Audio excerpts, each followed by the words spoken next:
Well, Gabriella Gardner, Director of Language Assistance at University Hospital in Kansas City. Welcome to the podcast, More Health, Less Healthcare. And Deborah Sisco, Manager of Patient Advocacy and Engagement at the same facility. Well, first off, thank you very much for all the patients the last couple of years of just really putting together a remarkable case study on really the value and the role, the building block of cultural health navigators is probably the best case studies on navigation that I've ever seen. So thank you very much. Made a huge contribution to the Health Equity Case Studies Handbook. So mazel tov to you both. Well, let's start with throughout the case study, it focuses on the role of the cultural health navigator. What's the difference between a cultural health navigator and a community health worker? You employ both, and they're complementary, whereas most facilities maybe have a community health worker. What's the difference between the two, and what unique values do both bring to your enterprise?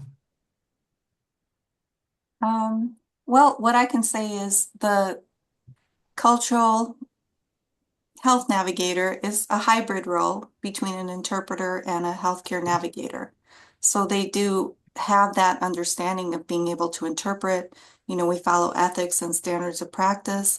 However, we do that extra step, which is what I call more than interpreting or beyond interpreting. So we help our patients, especially our immigrant, refugee, and LEP, which are limited English proficiency patients, that guidance and support, like that hand holding when they first come to our country to navigate through the complicated health system. It's scary enough for us as English speakers, but imagine not being able to speak the language, being Right. new to a country, not being familiar. So that is what was created. So it's a hybrid type role. Deb, I don't know if you want to add anything to it, Well, but you do that, but one of the things that I also think it's important to remember about the cultural health navigators is that they play a really good educational role for those working in healthcare who may not be familiar with a particular culture or some of the reasons behind what some patients may do. And I've seen them work magic, just helping physicians and nurses and staff understand why a patient might be making the decisions that they are. You have a cute story about how the program originally got off the ground. If you go back far enough, it's with what, a card table? Was that some Pretty much. doorway? Tell us how that got started. well, we started with what we called a banana table at one of the main entrances on the ground floor near a pharmacy, like where people would come in. So it was Right. like a high traffic area. And we had a big sign, and we still have it now that says, "How may I help you?" And so we had our cultural health navigators sitting there with that sign, and people would come in and they'd be like, "Oh, okay, you can help us." And we have bananas in a little basket. And we'd like feed them when they came in, and we asked them the social determinants of health questions, and they'd answer, and then we'd navigate them, like make an appointment for them, direct them to where they need it, give them food resources or feed them a banana or, different things like that. So that's how it all started. Um, And how long ago was that? I want to say 2018, Oh, 27, Yeah. yeah, about 2018. okay. Mhm. So it was a few years ago. So, the case study really makes the point of really how important gathering the social determinants of care information is, and for especially the primary care clinics and the staff. Why is it so critical for them to get the information and the handoff that you're able to provide? Well, 80% of someone's health doesn't come from what's happening in the four walls of the doctor's office. It's coming from what's happening outside of that in people's everyday lives.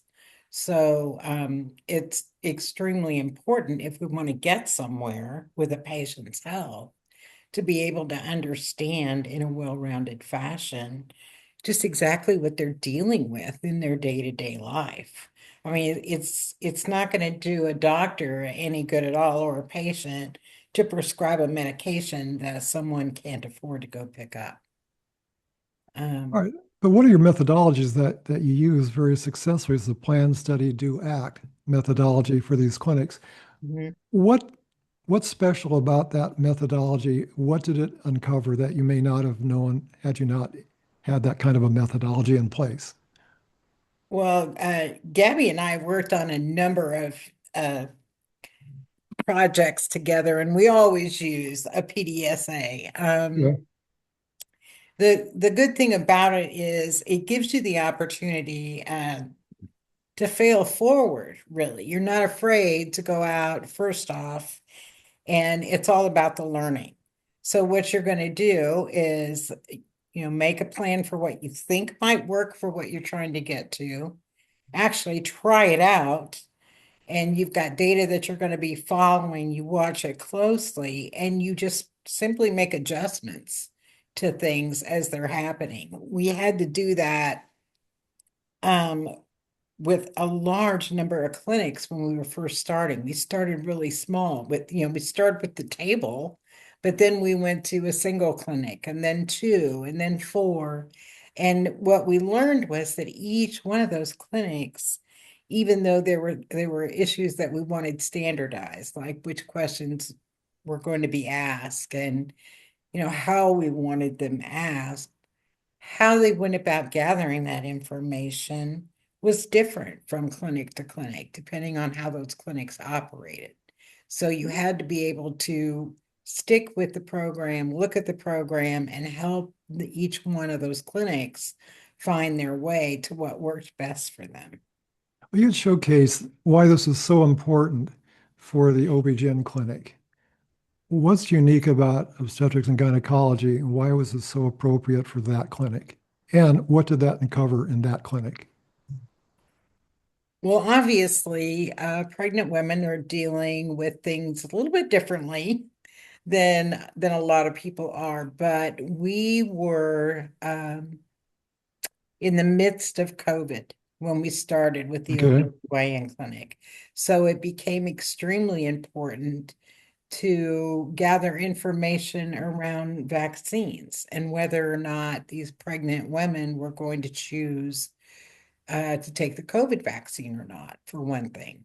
So there were specialized questions that we were asking in that clinic that we weren't asking otherwise. We have an amazing physician, Dr. Tracy Johnson, an OBGYN that is just so forward thinking. And so she really sits with us on the SDOH team. And Good. a number of times she'll ask us to throw extra questions in there, or she'll bring the SDOH team together and ask to look at particular bits of information that are helpful in moving things forward, especially when you look at things like combating what the mortality rate for Black women in positions, in maternity positions are. It's 2 to 4 times the mortality rate that All it right. is for whites. But you're also dealing with potentially very sensitive personal information. Yes. Mhm. Was that a problem? Was that a barrier? Oh, it can be.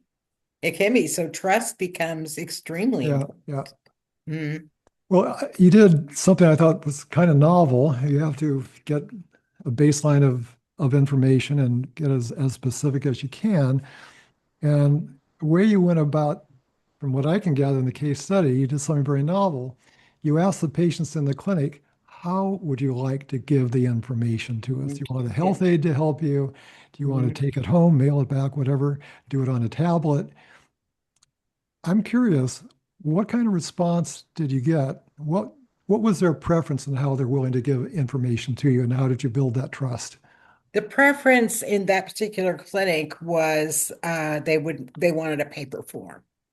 So what we do in our standard, because now we've grown tremendously since those first times. We're in every clinic now. We're in all of our inpatient units now. We're in fast track in the ED. And so we've standardized a number of measures, and it's gotten too big for us to be able to have everybody do paper like we did Okay. very early on. So we actually give clinics the option of what they wanted to do. There's some issues with paper, even though patients really liked that because it's difficult to talk sometimes to people that you don't know about something as Sure. sensitive as your social issues. But you come across things when you're trying to make paper work, like making sure the patient's taking the paper back with them when they're going back for their appointment, making sure that the MA takes the information from the paper and then gets it into the electronic record so that we can pull the data, making sure that that form goes to a specific spot right there in that clinic. All of those are additional steps that wind up happening because of that. Did you ever, well, let me ask, did you ever get a sense of how many preferred paper, how many tablet, how many texting? What was their preference? Yes, I would say, I mean, I can't give you exact numbers now, because it's been so long since we did that way. What we were surprised by was the least people wanted to do was to go ahead and type that information in themselves, on a little computer screen as they were checking in. Right. That was the thing they wanted to do least, which was surprising, and it was good information for us to have because we were looking at whether or not we wanted to do that within the clinics with SDOH. What we have moved to now, and we're finding is beginning to work out very well, is to allow patients to text that information in on their phones as they're pre-registering for appointments. So are they choosing to go text as opposed to paper at this point? Mm-hmm. So is texting going to be the dominant means of communication? I believe so. Oh, That's what, if I was a betting woman, that's where I would go. oh, okay. And I would just add that it's a little different for the cultural health navigators because we've always just integrated it into the conversation as opposed to texting or giving them a piece of paper because of the language barrier. So Mhm. we just kind of say, hi, I'm the cultural health navigator. And, I really care about you. I want to know if there are any other needs. We want to see how we can help. And we just kind of like talk about it. However, we're the ones putting it into the medical record. Mm, So as a question, and that has been really successful, especially for our patients from other countries that speak other languages. And it helps us to create that trust, All right. because we follow through and say, okay, well, you need help with this. Let me see how I can help you. And we guide them through it. So it's not just like a clicking the box, and maybe I don't know. It's just a little different how we have to approach it because of the language barrier and the differences in culture. Well, it's also important the quality, both the quality and the depth of the information that goes in the medical record. That's absolutely critical going forward because a paper is just not going to do that. So you're really supplementing all the clinical judgment that goes on, behind the screen and whatnot. So I think that's terrific. You also mentioned that you have a program that you basically are offering to pay for transportation. And I think my sense was back then you thought this was a really critical thing, whether it be Lyft or Uber or pay for a bus ride. And I realize that when you miss an appointment, that has a cascading series of effects, including staff morale. How important is subsidizing the transportation in the broader scheme of things? Is that a big, big barrier, or is that not as big a barrier as people might have thought? Interestingly enough, we just got some data that they looked at our transportation numbers in SCOH, who was answering that transportation was an issue for them. but they were looking at people who had no-showed for their appointments. And the no-shows, interestingly enough, it wasn't transportation that they were saying was the biggest issue. And I thought that would just So fly. what was the biggest? The biggest was there were two. One is they're saying, I just forgot, which is interesting because, they do most get reminder texts or reminder calls or whatever. That was the biggest. And then right behind that was something we've learned about that we have to take a tighter look at when we're asking questions, because the second one was other. And so then you're It's not very helpful. well, yeah, that's not very helpful. You're wondering, okay, what is other? We have to go back and get a little more information here. I think transportation was third, which was surprising. What's your guess what other could mean? I honestly have no idea because childcare was in there. I actually giggled when I saw it. I thought, oh my God, I have no idea what this would be. So I wish I could answer that for you, Peter, and I can't. I don't know, Gabby, if you would have ideas, but No, well, right. we do, again, we do things a little bit differently. Like Mhm. we call our patients and remind them. That's part of our role as Oh, cultural health navigators. So we get a list every morning or every day of for the next day appointments.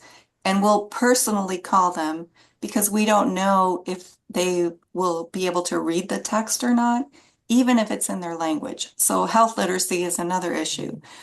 So we will call yeah. them. And so what we found, personally with our LEP patient population or immigrant population is maybe they didn't receive the text because sometimes they put the phone number of their neighbor who speaks English because they're afraid to get information, that or answer a call. They can't talk to someone in English. And then they'll be like, oh, my appointment's tomorrow. Okay. And then we ask them the SDOH questions like, do you have transportation? And it might be yes or no. If it's no, we're like, okay, we got you, we'll arrange for that. We'll make it happen. So that's what we have seen. I wish I could give you actual numbers, but we don't really have those at this point. We just know that that's very common in our populations that we serve is transportation. Like I didn't know, I don't know how to get there. They have to rely on someone else. So we're providing that service to them, which has been really great. I guess the biggest question for me is that your program is growing, it's very successful. What are the personal and professional characteristics that you're looking for when you begin to evaluate and hire a cultural health navigator? What really stands out? Um, Because the little case studies of each of them and what their values are just very inspiring. yeah, I think what we look for is maybe like I want to say like three qualities stand out to me, like lived experience. So our navigators come from the communities they serve. So they've navigated, immigration, language barriers, through cultural issues themselves. And so that helps to build that trust. And that's like really important. It's a quality that's hard to train if you Yeah. haven't come from that life experience. The other one would be, I would say, cultural humility. So they understand that patient's unique experience within their own culture. So they don't make assumptions. So even within a culture, everyone is different. So they ask the questions, they build that trust, they help them navigate that. The other part, because they are interpreters, that hybrid role, that are now cultural health navigators, they have to have that passion for advocacy. Because as interpreters, we're taught, I don't know if you're familiar with that triangle, but you interpret everything that is said, you don't add, you don't admit, and you advocate the least. But I think we're kind of the opposite. So Right. they're not just interpreters. So they're advocates for their patients. So they're willing to speak up and make sure that their patients' voices are heard. So I guess if you combine it all together, like language fluency, obviously, is what we look for essentially. But then what really stands out is like the empathy combined with the tenacity. So they need that warmth to build trust, but they have to have the strength to speak up and advocate because of the complex healthcare system that we have. Yeah. I'm curious, how many languages are we talking about? Well, we serve over 200 different languages Oh, a year, and they vary. But it's over 200, could be up to 250 now, and it continues to grow. I'd like to add though about your folks, Gabby. I have never seen a group of individuals as compassionate as they are. I think that's the first word that comes to my mind when I think about the cultural health navigators. They're the most kind and compassionate people. They now run our food pantry. And Peter, I don't think the food pantry I know it wasn't even in existence when we no, started no. talking to you. And we now serve more than 1,500 people a month walking through that food pantry at the hospital, and 500 to 700 lunches a month for our individuals who are houseless. And so they're so absolutely kind to every individual that walks through there. It's unbelievable to watch. Well, I have to ask the next question. Let's put a dollar sign on it. How do you pay your cultural health navigators? They're key to your success. What's the salary range? Are there reimbursement codes just for cultural health navigators that's distinct from community health workers? Give us an idea of salary levels and how the reimbursement gets paid. Well, I would say we're very competitive in the salary that we pay. I can't give you an exact number, but because it is a hybrid role, so it's kind of like what we have, which is really unique, is like a ladder, a career ladder. So you Okay. can come in as an interpreter, advance to a cultural health navigator, and there are different pay grades and salary ranges. Like it really depends on the person's unique credentials, years of experience, education level, what they have done. So I couldn't really tell you, that's up to our HR department, but I can tell you that we're very competitive throughout the Kansas City area and the nation. Um, yeah. Well, Deborah, you had mentioned a few weeks ago when we were talking that the program is growing. You're going to expand into even new areas. One is cultural and arts program. Tell me more about that and how that responds to equity. Are you talking about the loneliness and arts program that I was telling you about? Yeah, yeah. Okay. So that really started with some research that I was doing around loneliness. And I was shocked when I started really reading the physical and mental effects that can have on an individual. I mean, we're talking the equivalent of smoking 15 cigarettes a day, I mean, drastically lowering your life expectancy, um, suicide rates that are higher, all of these things that come into play. And I thought to myself, oh my God, we can't ignore this. How are we not, how is this not at the top of our list? And in that research, we started looking at how much the arts actually come into play Yeah. to contribute to good health. And so we have jumped off that bandwagon, and we are working now on an arts and healthcare initiative. Terrific. We've brought together, just like we did with SDOH, what I, as an educator, call the cool kids table, when we bring people from different areas together.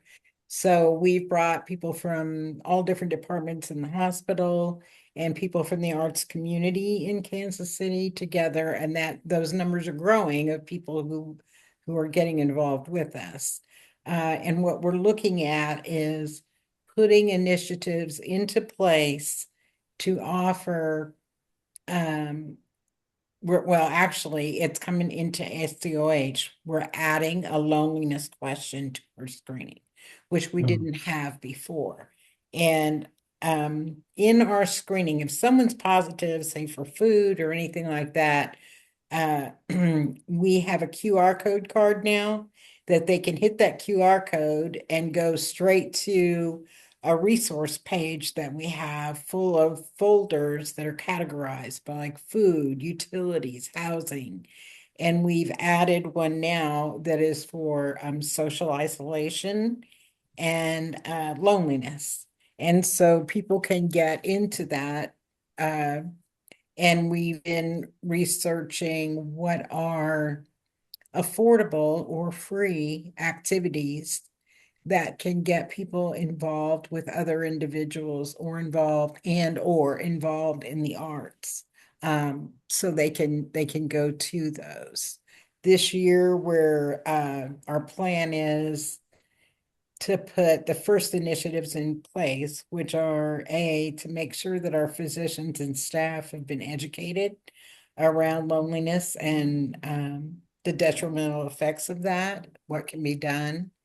We are putting together actual opportunities for people to partake in arts activities on hospital grounds, and that will be for our patients, their families, and our staff.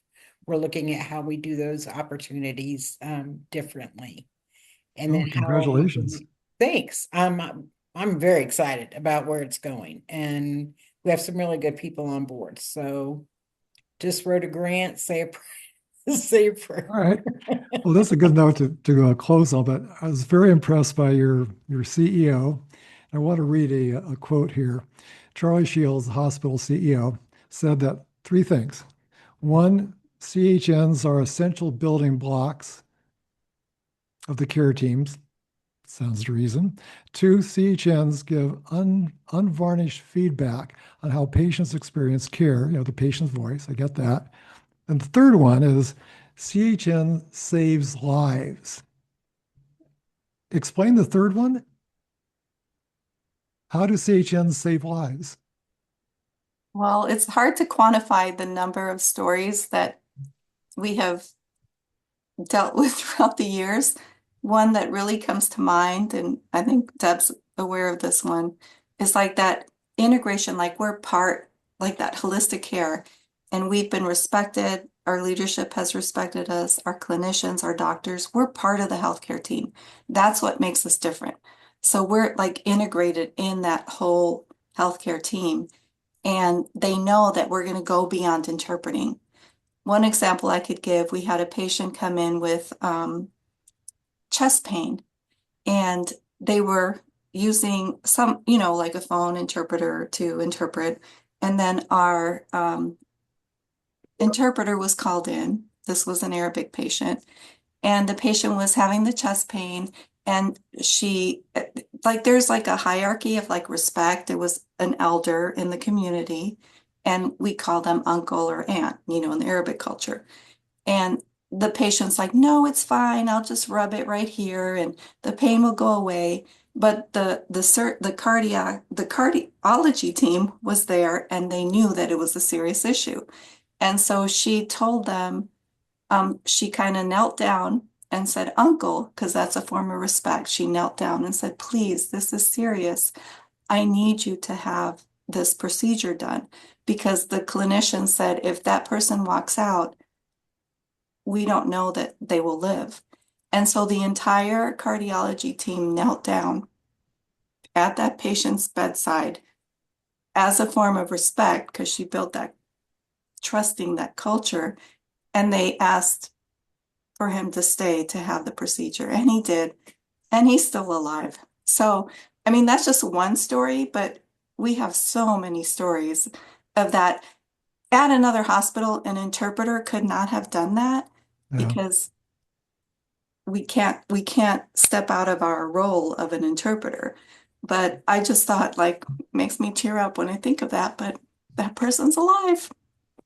Well, let me ask a final personal question then. As your program grows and you're treating more and more patients, what gives you the optimism and the stamina that you're on the right course, you're doing the right thing, and you have the energy to keep on doing this. What really motivates you? What's most satisfying to you? I think what gives me the most hope is seeing that transformation, not just for the patients, but that transformation of that role of the interpreter. As Kansas City's essential hospital, we have the most Right. vulnerable patients. We have the biggest interpreting department. We have that belief from our leadership, that support, like they believed in us, and from our funders, the people that first funded the Cultural Health Navigation Program. And I'll give a shout out to the Reach Healthcare Foundation. But it's that integration of interpreter, navigator. We can do more than just interpret. We can be that voice. We can be that advocate. We can educate, you know, uh, the newly arrived immigrants. So, we've seen patients that are so scared. They walk through our doors. They don't know what to do. We hold their hand. We take them to their appointment. From the beginning to the end, the cultural health navigator is there. We schedule their appointment. We're like, don't worry, we'll meet you at the door. We take them to their appointment. We interpret. And then we're part of the healthcare team. We're like, doctor, I got you. When they order more tests and procedures, sometimes they say, oh, well, they'll call you and make the appointment. We're like, no problem. We got it. We make that appointment. Then we call them and make sure they get the transportation. So it's like that whole, I don't even know how to explain it. It's just so beautiful, like the holistic care that we provide. And really what gives me hope is because we're an academic medical center. So we're teaching the future doctors of America. And Yeah. they're not going to be only in Kansas City. They're going to go out throughout the nation and spread the word and know what it means truly to serve our culturally diverse patients. So that's Well, what gives me hope. Deborah, you want to top that? Wow. Um, I think about, I was in the cafeteria a few weeks ago, and you know how you walk past someone and you're like, well, hi, how are you? And, it's like, oh, I'm fine. How are you? And, you just don't even stop moving as you do that. So I've got my coffee and I'm walking out, and I'm walking, and this older woman is walking toward me. And I said, hi, how are you? And she stopped and she looked at me and she said, I have breast cancer, which was like the last thing I Yeah. expected to hear. So I immediately stopped. Long story short, I wound up standing probably 10, 15 minutes in the cafeteria, just talking to this wonderful woman who was so sweet. And at the time, my sister was fighting cancer as well. So I shared that story.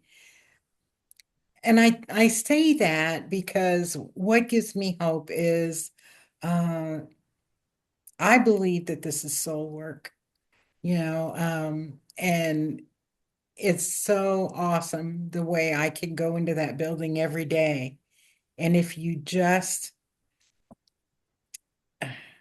it's like you go to, I always say this, it's like you go to the airport and you get off the plane and you just sit down on your suitcase and you just look around and you look for where's the next place you're supposed to go. And for me, it is like it's a soul thing. It is soul work. I just feel like we are always guided, and we laugh and joke about it, don't we, Gabby? But um we're always guided for the next place we're supposed to go. It feels right. That's the only thing I can say. Deborah and Gabby, I don't know what to say, but thank you for the wonderful work that you do and for a terrific case study. Thank you again. Thank you, Peter. It's been a pleasure.